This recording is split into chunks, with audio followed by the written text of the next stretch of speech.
For those of you unfamiliar with the Circuit Vall d'Albaida, seemingly innocent series of 23 local races across inland Valencia. Each event is somewhere between 7 and 10 kilometres. Nothing too scary, right?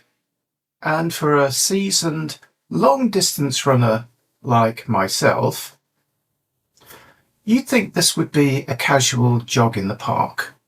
Easy peasy. Yeah, about that. Now, I've been aware of the circuit for a while, but hadn't signed up. Why? Well, partly because I had no idea how to, a minor detail, and partly because, let's be honest, I wasn't sure what kind of madness I'd be letting myself into.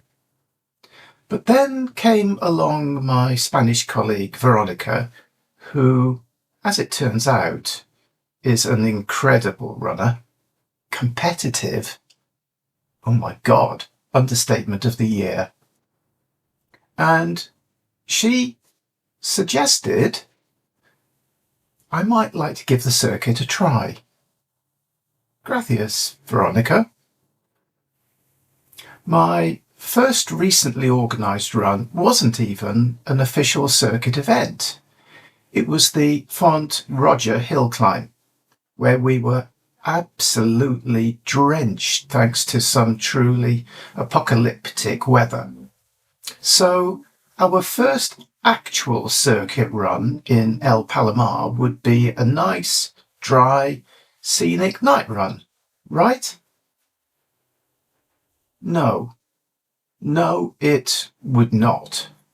In fact, the race got postponed due to bad weather, and judging by the forecast, the organisers probably should have postponed it again. But then, just as I was contemplating a cosy evening indoors, I got a message. Tonight we run. Gulp. Here we go. What could possibly go wrong?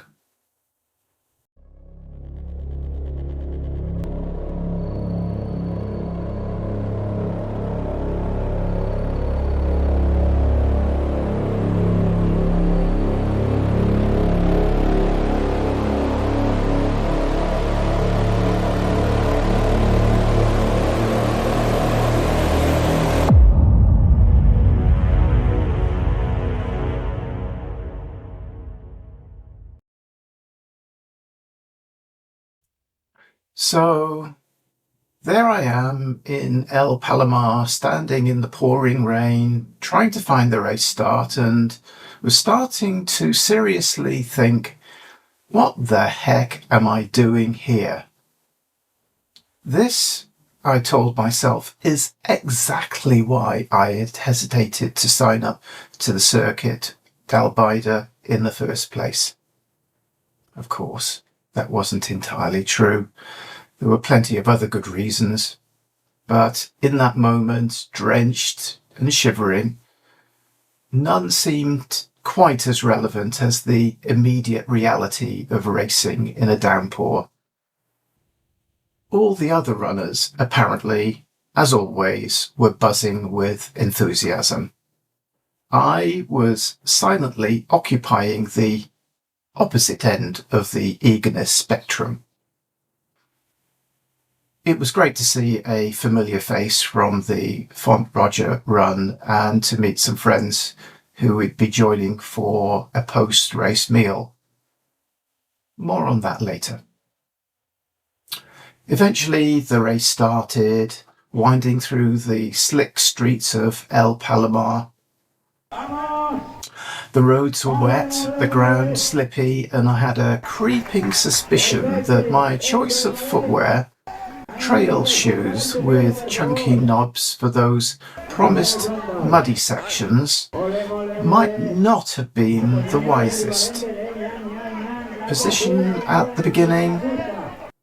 definitely too close to the front.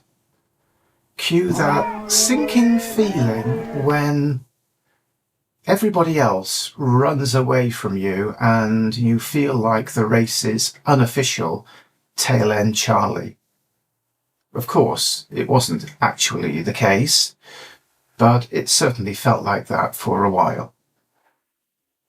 Then we left the village and hit the country lanes, where my head torch proved to be, well, rubbish.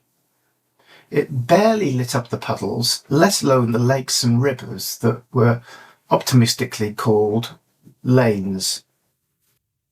And then came the downhill stretch, a long farm track, just as promised by Jose Ramon.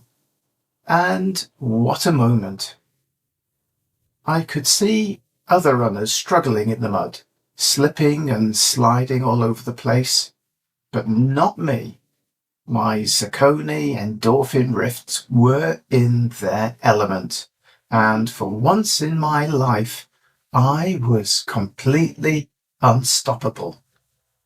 I powered through that downhill section with absolute confidence, passing runner after runner. Was I grinning like an idiot?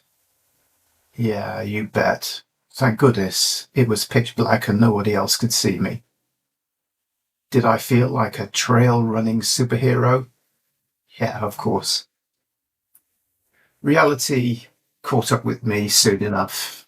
Most of the runners I'd overtaken on the descent repaid me the favour on the long, slow climb back up to the village. But did I care? No, not really. I managed to find a final burst of energy, picking off a few more runners on the last stretch towards the finish. Then suddenly my sixth sense kicked in, my racing instinct, if you will. Someone was coming up behind me. A girl I'd just overtaken was making a bit of a comeback, targeting my spot. What a cheek! That was the motivation that I needed. I almost literally threw myself over the finish line, determined to win that tiny personal battle. Final result? 214th out of 253 finishers, and 7th in my age group. And let's not forget, over 600 runners had actually registered for the circuit, but a majority of those were no-shows on the night. Nothing to do with the appalling weather, of course. Hot showers afterwards? Fantastic, even if the men's shower room was a little on the crowded side. Still, a big tick from me for that one. To round off the evening, we headed to a local bar or restaurant for a fantastic post-race meal. Sure, I could only understand about 5% of the conversation. Thanks, Valenciano. But that didn't stop me from enjoying every moment, especially the late-night snack, a massive double cheeseburger and chips, fittingly named Completo. Next up in the Circuit Vall d'Albaida, Alfarasi. According to Veronica, it's flatter and easier. Am I convinced? See you next time. If you've actually made it this far to the end of the video, congratulations. That's awesome. So thank you very much. Don't forget to like, subscribe and share it with your fellow runners.